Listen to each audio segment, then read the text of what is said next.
taip galvojasi, kad turėtume susirinkti, švęsti, džiaugtis gyvenimu, o neminėti karo metikas.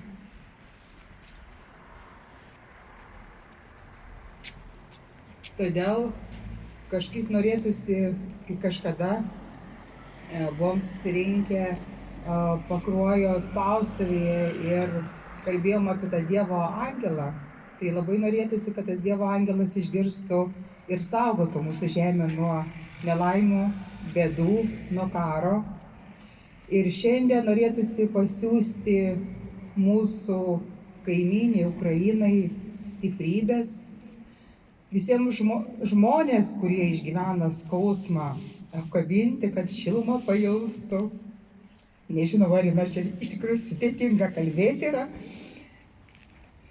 Jeigu esam susirinkę šiandien su vaikais, tai atrodo nesitiki, kad jie gali mokintis slėptuvėse, jie neturi tos vaikystės, kai gali džiaugtis gyvenimu ir bėgioti.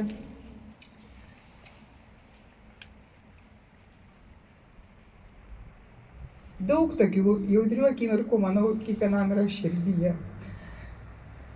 Tai šiandien, ką noriu pasakyti, kad mėly susirinkusieji, pasiųskime savo meilę iš savo širdžių, savo mintimis, tegul saugo juos iš tikrųjų Dievas ir angelas, o mes vieni kitiems palikėkime taikos, stiprybės ir tegul mūsų atmintis niekada neužmiršta buvusių ir esamų įvykių.